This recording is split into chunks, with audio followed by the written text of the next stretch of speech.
Ladies and gentlemen, boys and girls, how are my snipers doing today? I hope you guys are doing fantastic. Listen, today we're going to be talking about the one, the only beloved Kaspa. Now, you know me, I'm super high on Kaspa. I believe this project is going to do absolute wonders over the next couple months, over the next couple of years. It is one of those projects where I sleep very comfortably.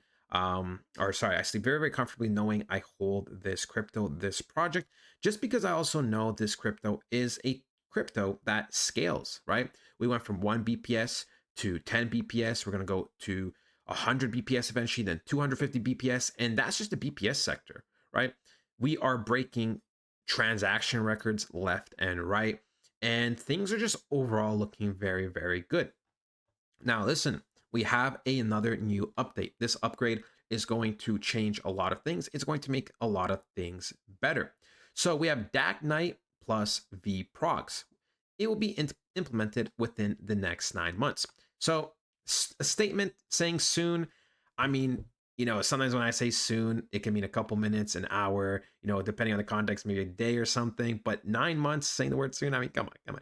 But it is kind of soon when you look at the bigger picture. But hopefully, I wish we got like a date or something. I don't really like, not knowing when the hell is going to happen within the next 9 months, but that is okay. We just know that we are going to get an update. And I know the teams and everyone behind this will be working very well and fast, and to make sure that it's also going to be working properly. So what is DAC Knight?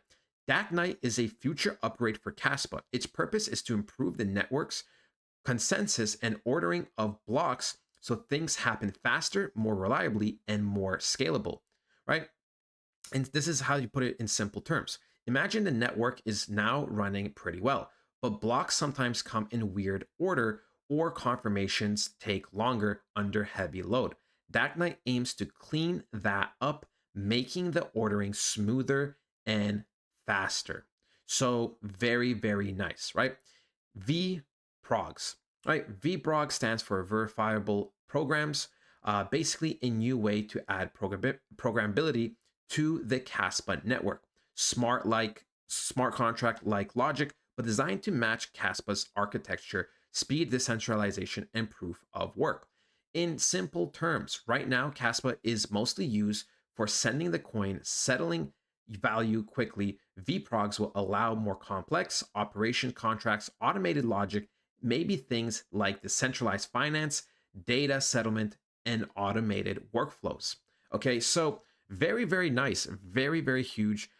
Once again, I am not surprised that Kaspa is going to be taking a massive W over the next few months. 2025 was a very successful year for Kaspa. Now, maybe not in terms of the price itself, right? But in terms of all of the upgrades and everything we wanted to do, things went really well. Okay. I don't really remember there being a time where I was doubtful about this project when it came to developer team. I think the most amount of drama that I've personally seen was probably what? I mean, even the last 2 years, like Caspa versus Turbo. I mean, that's nothing really crazy. Um, but what some people were like, about this page, right? There were question marks around this page, but that's it. I mean, nothing crazy, literally nothing crazy. So yeah, look, Caspa Silver, right? Caspa Silver is the pure proof of work technology we have in the world. Getting into the masses is a different story. The customer experience of the technology must be prioritized more than upgrading the technology for it to reach the masses. Amen. Someone said no one uses it. Someone said, and then they said, study it more. KRC's a scam, bro. Memes. See, people always just clown it, right? People always just clown everything. Everything is a scam nowadays. Everything's a scam. So why are you involved in crypto if everything is a damn scam? You people are so annoying, so unbearable. No, to be honest, I can bear you because I'm happy I'm not you. But I mean, that's a whole nother topic. That's a whole nother topic. Listen, when we go and look at Caspa, we are ranked 56 out of 9,411 active cryptos. We can see over the last month, we are down 34.5%, right? So, yes, we are down a good amount. We were down even like 85% at one point with this massive drop in manipulation that happened on the 10th of October. We can see that in the last 7 days, we are down 5%. And in the last day, we're actually up almost 4.5%. So not bad, not bad at all. We can still see that we're not listed on Coinbase or Binance. We can also see that we're 1.4 billion market cap, 60 million volume. Okay. When are we going to get these exchange listings? Binance, Coinbase? I'm not 100% sure. Binance was teasing us in the past. So I do believe, there's going to be something there. I do believe there's going to be something there. Now, when we go and look at Kaspa, right, when we go look at the price, we can see we're 5.1 cents. We kind of have just been doing nothing too crazy over the last few days. Ever since kind of the crash, things have kind of stable out. We did find a little bit of a support zone here, but this might be, short lived. It really might be short lived. The reason why I say this is because we don't have the strongest momentum and confirmation just yet. Yes, this is some type of nice support zone, but as of right now, in terms of pure structure, we have a low over here. All right, let's just raise this more. Let's clone this, boom, like that. And then we have another lower low here. So the structure is still fairly bearish. We do have a high here. Now, if we do want to start talking about reversals, we need to start printing a higher high above the 5.4 cents, above 5.5 cents, let's say, right? Just so we can start creating some type of trend towards the upside, some type of structure like this. Now, you might be thinking, what the hell are you doing? But look, I'm going to show you very, very simply, right? So we have structure going up, down. Now imagine going up again, down, boom, right? Staircasing to the upside, changing the momentum, having this low and then having a higher low, having this high above this high, and then creating another high. Now, here is the big thing though.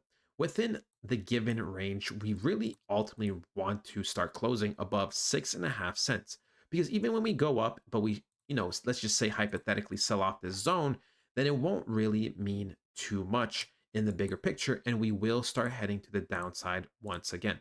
So when we do start going up, I really, really don't want to see something like this, right? I don't want to see weak buying pressure up here. I want it to be, if anything, fairly solid. If we do see selling pressure, I want it to be very, very short lived.